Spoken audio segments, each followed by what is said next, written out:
No, I've got 2 bits left. We're starting. We're live. No, I've still got this.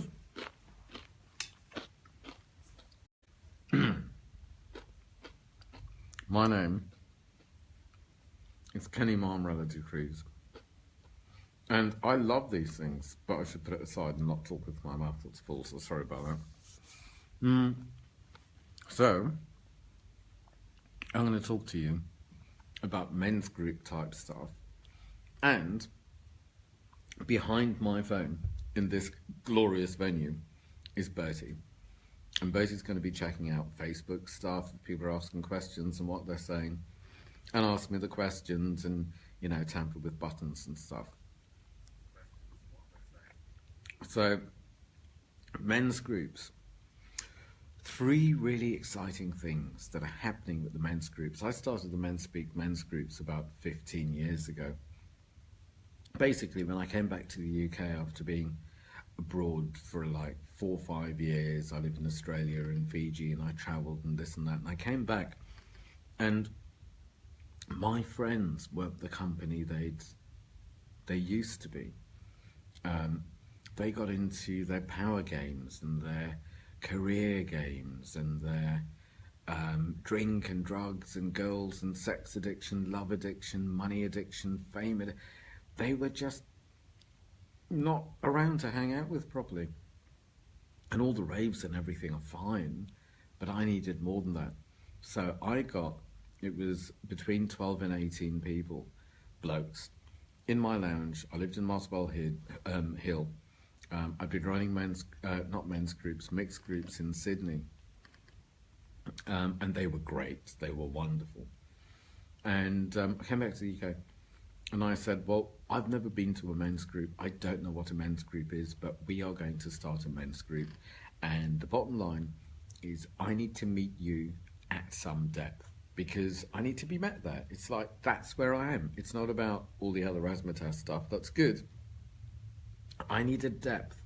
I needed reality. I needed to talk about things and laugh about things and learn about things and hang out and, you know, proper depth. So that's what I said. And basically, if you can't meet me there, you're chucked. And some of them got chucked, but that's all right. Make space for new people, I guess. Some of the blokes still come to the groups, open groups and closed groups to this day, which is really cool. So then I got very lucky because people got to hear about them. Beyond my friends, other blokes heard, people told people, and then it needed to leave my lounge and go into a public space. So it's not about me or my home or anything like that. It was a neutral space with blokes that just want to hang out. It's not about competition or hierarchy or anything like that. There are some very simple ground rules which are recorded and typed and videoed that you can just download and have. There's a check-in round, so the basics are there for you to be able to do it, and it could be a therapeutic tool, it could be a drinking game, whatever. So the 3 really exciting, and also I was saying the media got hold.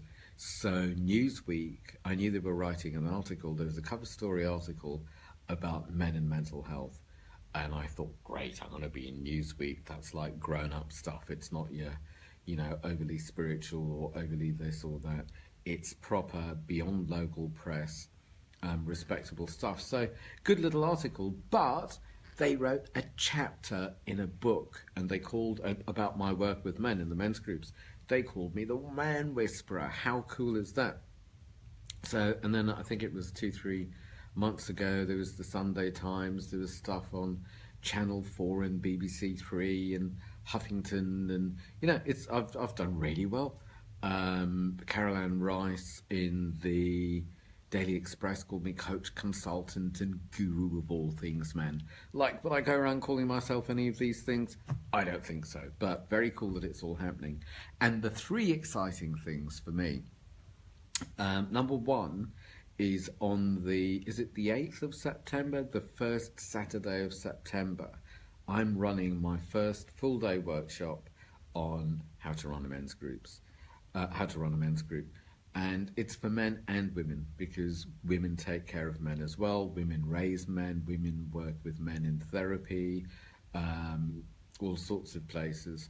So how to run a men's group is going to give you all the basics. It's going to give you some practice. It's going to give lots of information. We're going to do it live. We're going to debrief. There's going to be a lot. But on top of that, I will be running regular check-in groups so we can sit in a group, debrief, practice, and really learn how to do it. And then I'll be running another group. I think it's the first Saturday in December. And then it's going to go online. And we'll have the videos and everything. You know, these days you kind of pay so many dollars and you get a package and it teaches you things. But practice is where it's at. Since I'm going to be 53 on Monday. Since turning 50 3 years ago, well, almost, I thought I need to pass things on. So here I am passing things on, basically. And most of what I can give for free. It's videos and information. Some is practice, some is pure practice, and there is nothing like sitting in a group. Weirdly, whether it's online or in a room, they're quite different dynamics, but there's nothing like being in a group, practicing, challenging and being challenged, being happy, being sad, taking part, exploring, learning, growing, getting over shame and all sorts of other shenanigans, and just showing up with who you can be right now beyond maybe who you've needed to be all your life. So number one is the how to facilitate a men's group course. Number two is Gary, who I've been working with for, I don't know, over 10 years. He's working with me to design the new MenSpeak logo, and we are so close, it's almost there. I didn't have number three. I usually add one at the end to see what might come up. But hey, number three is behind the camera. Bertie and I are working at getting the whole men's group thing plopped away from my Man Whisperer website. So it's going to have its own space with lots of material that you can download and use for free, with information about groups, with information about other groups, with all sorts of shenanigans. So MenSpeak Men's Groups, which is mensgroups.co.uk, will have its own space, and let's see how we can live the world into being a better place. Now that's not bad shenanigans for one breath, is it? Is it? Is it? Over to you, Bertie. So, in one sentence, what is a men's group? A men's group is a group of men who get together to hang out, get real, listen, speak, and I guess you could do others with my MenSpeak men's groups. So we sit in a circle and we talk. We've also done camping. We've done a trip to Morocco. We've done shouting and screaming and smashing things up. We've done yoga and Tai Chi. We do 2 minutes meditation in the beginning. But it's a group of men with an intention. And why should I come to a men's group? You should not come to a men's group. But, because the shoulds is a funny one. When it's a should, I find very often it's I should come to a men's group because my wife told me I should come to a men's group. Or I should come to a men's group because it will be good for me. Which kind of means like, it's still a should, and it means there's something not right with me, with whoever says that. People generally who benefit the most out of men's groups come to a men's group because they kind of feel, well, I've outgrown my life. I don't know how to do this anymore. I don't know how to do it any better. I don't know how to do it differently. And either things are a bit stuffed up because it's not working with my work or my wife, or I'm a crap father, or I don't know where my life's going. It could be, Saturn return or midlife crisis. It's outgrowing a life. And very often wanting more out of life. Sometimes stuff's up. Sometimes nothing's up, but men realise that they miss the company of other decent blokes. And they might not have had male friends since, I don't know, uni, army, school, the best ever job, sports thing or spiritual thing. Very often when men have kids or their careers take off or something or other happens, then friends stop and it's focused. Very, very often I find that men don't really appreciate their relationships with anyone. Have we just been busted being in a room that we shouldn't be in? Hey, do you need us? Do you need the room? We need the room in here. Ah, shall we leave? How long? That should be okay. Well, I'm not going to disturb you. Oh, fine, brilliant! Thank you. As long as there is no confidential stuff. No. I'm pretty sure I won't repeat anything. We'll give you some I'm good here, material. stay here. But if it's okay with you, that's no problem. That's brilliant. Thank you. Great. I'll be about 5-10 minutes max. Okay, great. Oh, so Sebastian's just joined. Is he? Yeah. Hey, Sebastian. Do you have any questions, Sebastian? I've got one in the meantime. So why Go is for it men only? I've run men's groups, which are men only. I've run women's groups, which are women only apart from me. And then when I run the mixed groups, even when it's the usual men and the usual women that come together, who come to the groups, people act differently. People act really weirdly. It gets into performance or competition or wanting to be liked or just a false personality rather than exploring a personality. So rather than who do I no longer need to be and who shall I show up as, which is an exploration into authenticity, it's more like who do I need to pretend to be in order to be liked, or And what should I do if I'm a bit too, embarrassed or shy or nervous about coming to a men's group? The weird thing about the groups is sometimes, so the groups are 2.5 hours, but behind the scenes, the number of emails that the conversations I get in with so many men who were scared of coming, and it's not the ones who you might expect to be scared, it's a real cross-section of blokes. Because I think traditionally, if a bloke is going into a room or a situation with other blokes, it could be quite simply who's going to be humiliated, who's going to be abandoned, or I'm going to be humiliated and I'm going to be abandoned. There's generally competition, there's generally a pecking order, there's generally just nonsense noise. So people are scared because it's the unknown. Totally understandable.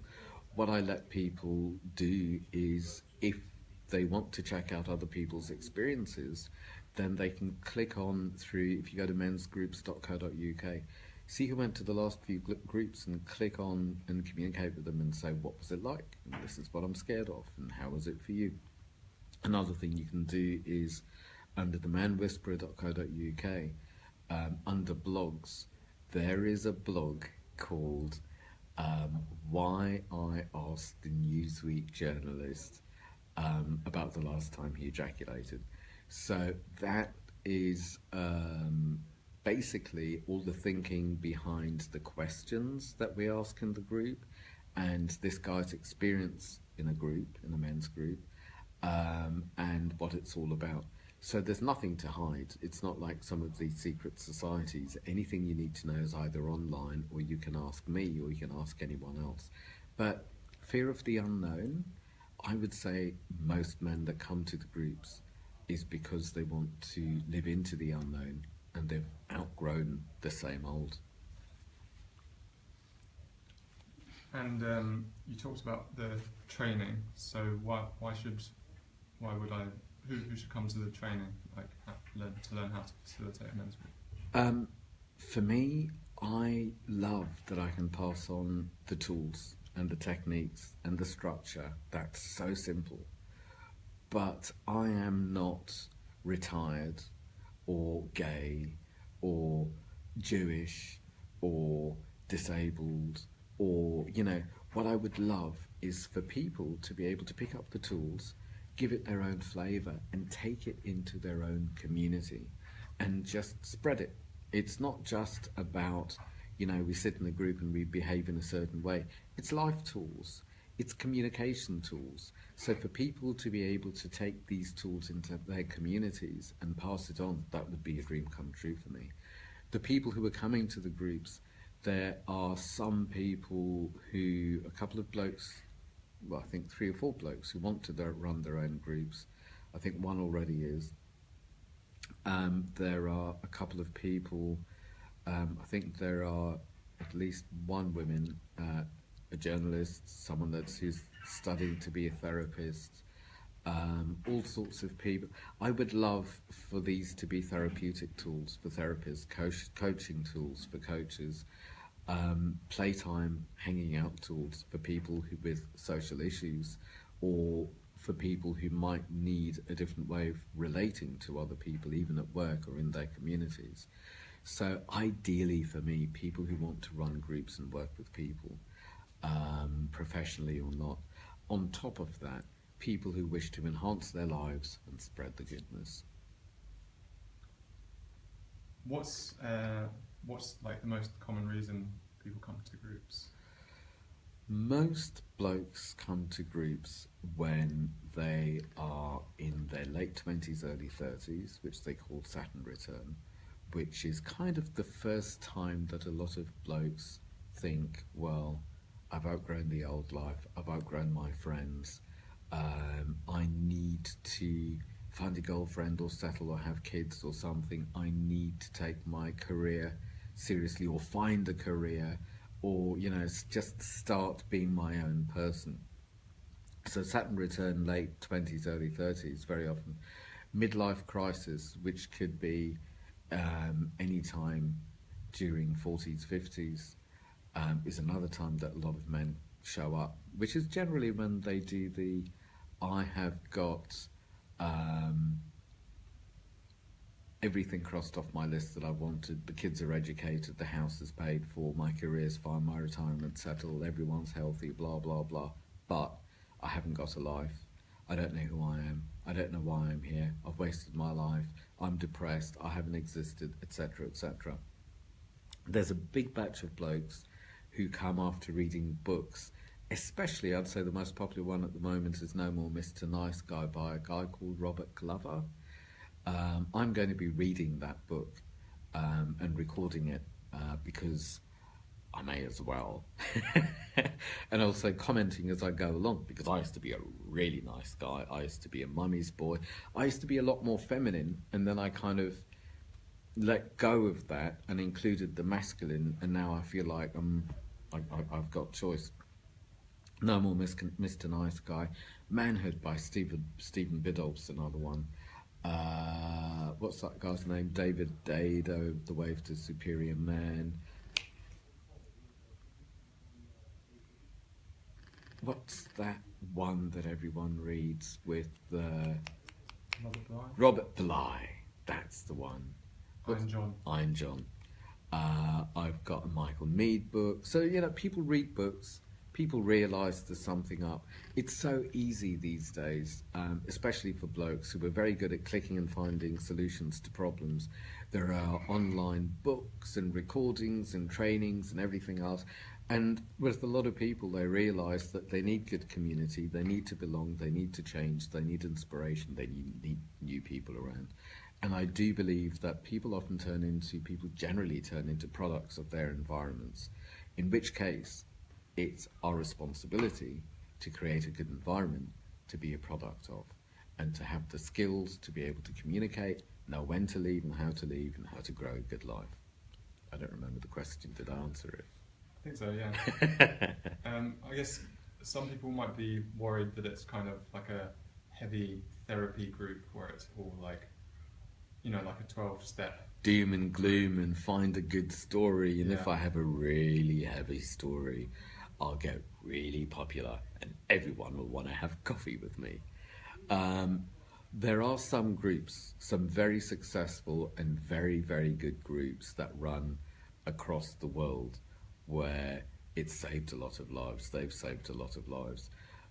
When people from those groups come to my groups, it can take them a couple of sessions before they realise that they no longer need to be a good story or even a bad story.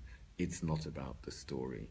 It's not about the better the story you tell, the more status you have and the more people will like you. It's about knowing your story, sharing your story, naming your story, and living beyond your story. that's the object of the exercise. I do find that as I've got to know my stories, I've got to know other people's stories, as they unlearn their story and they find the places where there have been traumas, that when they own the traumas, or when they kind of let the pain, the shock, the suppressed emotions of the traumas to pass, not only doesn't it own them anymore, but generally they get to unlearn what they believed about themselves. And as they unlearn that, they pick up a tool that gives them a clue for their purpose. It gives them permission for some passion, something comes alive in them. And for me, the object of the exercise, I mean, I go to the groups for two reasons. Firstly, to check in with who I am right now, how I am right now, what's been going on, and this is my space. Secondly, it's to let go of who I no longer need to be. So it's not, I'm a damn good actor, I'm going to sell it to everyone to be popular. It's more, who am I right now, and what have I outgrown, and what's not true anymore, and what don't I have to do or be or pretend or think or survive.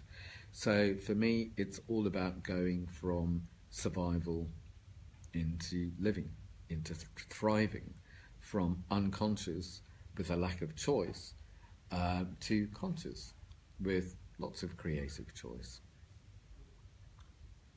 Talking about the deep stories, do you have any kind of hairy moments from the men's group? I know you mentioned the other day about the woman who, during the Babel exercise. Yeah. So that's the Babel pen. I'll tell you about the Babel pen in a minute. But let me think about three things off the top of my head. The only time when there was almost violence in a room, it doesn't happen. There has been shouting, there has been crying, there has been anger. It's not that common. It's generally in the closed groups when people are safe enough and know each other enough to challenge each other and to care enough to go there. But the violence thing was years ago, actually, and there was one guy who came to groups once, maybe 3 times before he really started talking, and I suspected his mental health issues. And by the 3rd time, he was very clear about how anti-women and angry at women he is. The men's groups is not a place to be anti anyone or anything. It just doesn't work that way. He was absolutely enraged that no one else was that way, and he was trying to kind of rouse the sounds like a Monty Python. He was trying to rouse the rabble. It wasn't true for other people, and he got really angry. He got really, really angry. The strange thing is, and for me as a facilitator, I'm clear that it's not my place to save people, to direct people, to judge people, to second guess, to make everyone my little follower or child or son or whatever it is. It's my place to be one off and to hold the group and make sure it's safe, not to take other people's experiences away. So I was on alert while seeming calm and just being in the space, and at the drop of a hat I would have been there between him and whoever. What actually happened was the smallest, meekest isn't fair, but the smallest, simplest, loveliest guy in the room stood up for himself, and also in a way, I guess, for the rest of the group, and said, this is not what this is about. But I'm sure if you have a need for anti-women men, there are lots of groups out there. But it was just the way that he got this guy sober. He came to, and he was supported by us energetically, but it wasn't everyone rushing to one side of the room or me jumping in the middle. He dealt with it. He had the space to deal with it, and it all worked out fine. That was the only one that was close to violence. There was one where a guy was absolutely enraged when everyone else realised that he was actually drunk. I had an idea quite early on, but rather than demonising him, it's like something here needs to play out. I wonder who in this group had alcoholic parents or alcohol issues themselves, or, you know, why is this amongst us? So he was in the group, some things came out wrong, he got very angry at the group and then incredibly angry at himself for being drunk, and then left in a huff. And this guy's been, over the years, in and out a few times as he split with a wife, split with a girlfriend, etc. But that was another time when it was rough. A big shock was when a 30-something bloke who used to come, I think it might have been fortnightly then, every fortnight to the groups, very lovely guy. He had a professional business. We didn't realise about his sideline business. And he brought in an 80-year-old bloke with him. Very nice guy. And it was clear that the 30-something cared for the 80-something, and the 80-something was quite isolated and very pleased for the company. So after a while, we figured out that the 80-something guy was actually the private client of the 30-something guy. And it's like, how caring is that for a 30-something bloke, a prostitute, to bring his client into a men's group and risk, you know, however people might judge him or whatever, because he knows it'll be good for the older guy. Like, that's really cool. So there've been a lot of very on the edge moments when people have talked about their abuse or suicidal tendencies, or there was one guy after his first group basically said it was a real toss-up to the last minute. I was running groups in London Bridge then, and it's just like train tracks everywhere, until the last minute that he might not make it to the group because he was that near suicide. And it's like, thank God he told me at the end of the group, because otherwise I'd be a little bit preoccupied. And the guy came for a while, did open groups, closed groups, did some private work, turned things around, and he's a big success now.